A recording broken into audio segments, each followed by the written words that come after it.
My book of the month for September was Me and Earl and the Dying Girl by Jesse Andrews, and he's a novelist and a filmmaker, and he currently only has this book out, and the movie came out a couple years ago. It's on Netflix right now, but the book itself is a realistic novel. Realistic novels are books that are based off of real life situations that could happen, but not like true stories. Books similar to it are Looking for Alaska by John Green, and John Green actually makes a lot of them, like Paper Towns and An Abundance of Catherines. Gail Forman wrote If I Stay. That's another one, another larger one, which is part of a 3-book series, and I'm pretty sure that it's like a really big series now, but the author is Anna Todd. It started off as a Wattpad book, but they made it into a real novel. But anyways, so Me and Earl and the Dying Girl was a book based off of a boy named Greg who is in high school, and he's going into his senior year, and his whole journey throughout the book is him learning how to cope with things that happen in his life, like his senior year in high school, or his best friend who's battling cancer. And the main characters in this book are Earl, Greg Gaines, and Rachel. And then some like minor characters that are mentioned kind of often are Gretchen, which is Greg's younger sister, and Madison, who is Greg's like high school like crush, but she doesn't like him back. Personalities of the main characters, Earl and Greg.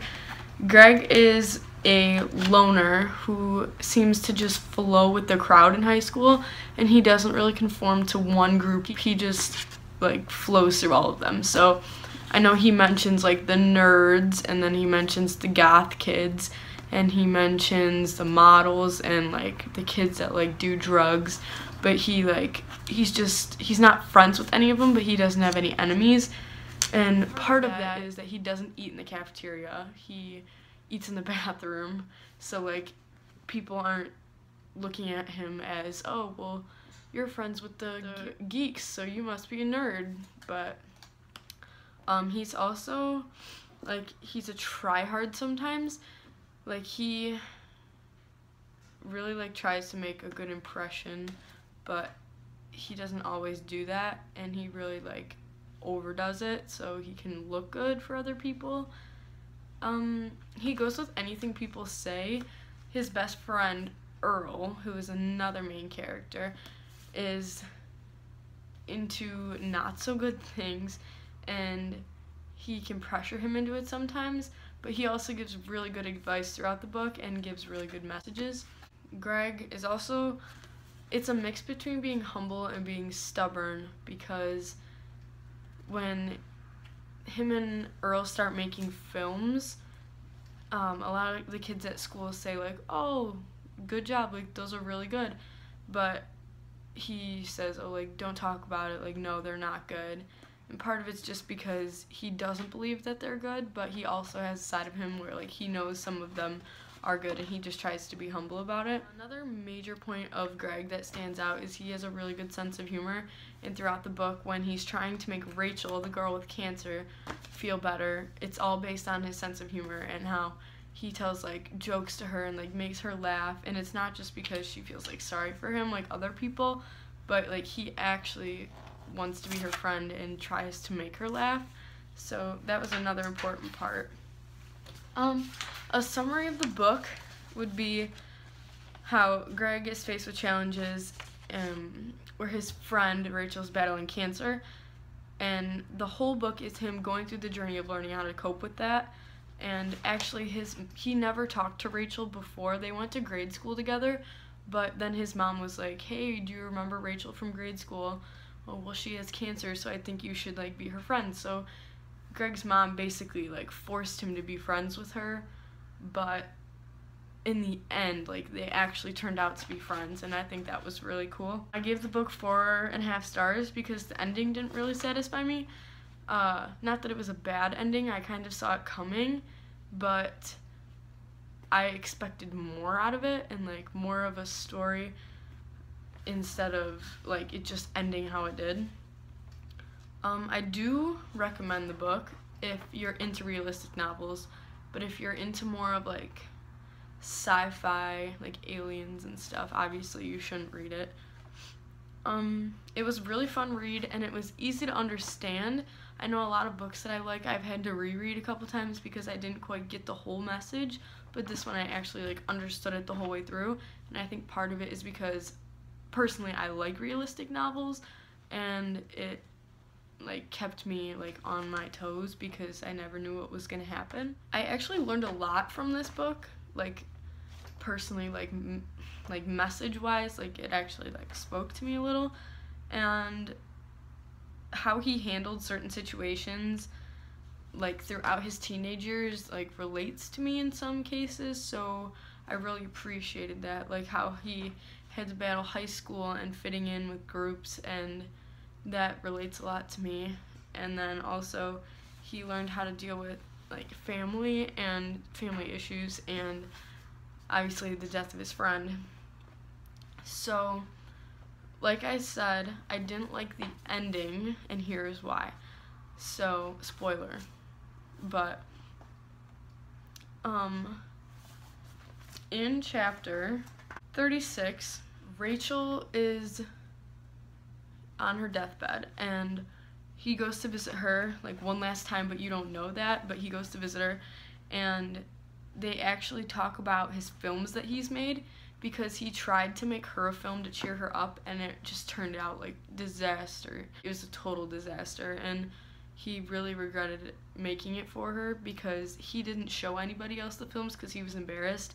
And then Earl gave Rachel the film that they made for her, and Greg was furious, so him and Earl got in a fight.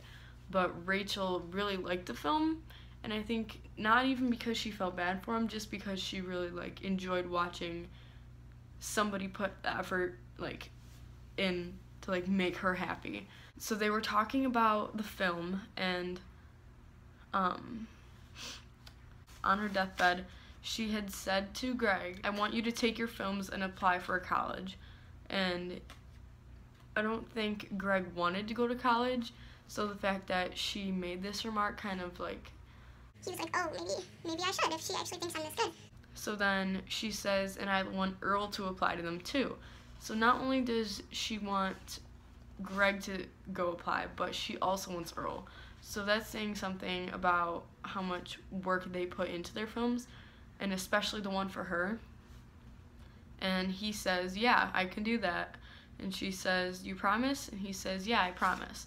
And that's where that chapter ends. And unfortunately, those are the last words you hear from Rachel in the whole book, and not knowing that, I had to go back and reread her last words because I was just like taken way back by it. Chapter 40, so this is like 4 chapters later, Earl and Greg go to a restaurant, and as they're sitting there, Earl says to Greg, I don't know if you heard, but Rachel died. And as soon as I read that, I was like, I did not know that. So like I didn't even, like I saw it coming, but I didn't know that it was gonna be that like blunt. Like it just happened. So he says, yeah, I heard, and that was it. Like that was the only conversation about Rachel. So that's why I gave it 4.5 stars, just because I didn't like the ending, and I know that wouldn't like change the rating of the book, but that's just why I gave it a 4.5. So then the memory or theme conveyed throughout the book is actually said by a main character, Earl, at the end, and he says, you gotta live your own life. You gotta take care of your own stuff before you get started doing things for everybody else. I think that that is very true and should be listened to by like people that actually are going through life, because it does make a lot of sense. He's basically just saying like you gotta take care of yourself and not worry about what other people think of you, and then once you get your own life under control, you can start like trying to get other people's, because I think why Greg took it so hard is because he was trying to control Rachel's life and make sure she was happy before he controlled his life. And so he got in sort of a like, I don't know how to handle things. And he started doing bad in school and having to like retake classes and stuff because he was falling behind, because all he cared about was like Rachel and how she was doing. And so once she died, he had to go back and essentially redo his senior year because he just lost it at the end. But yeah, that was basically it. And I mean, it ended just so bluntly, and it just ended really weird, and I didn't like it. So I read the epilogue of it, and it basically just goes on to say how Greg says he went to college and he actually dropped out his first semester because he failed all of his classes and he was going to apply for film school. So he actually did continue on with his career that he promised he would do for Rachel. And it says that she was cremated and they spread her ashes. And he said it was like really reassuring to know that the amount of people that cared about her were not just her like immediate family, like the whole school went. And Earl and Greg stayed partners, and they made a company called Gaines Jackson Films because that's their last names. And Earl had actually said in a previous chapter that he didn't want to pursue film anymore, so I think he also did it for Rachel. So yeah, overall this book was really good, and I would recommend it, and hopefully I will be back with another good book. All right.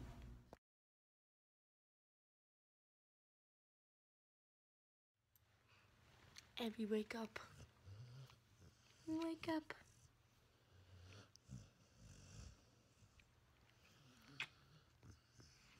My book of the month for September was Me and Earl and the Dying Girl, and Me and Earl and the Dying Girl. Hi, Boozy. Want some?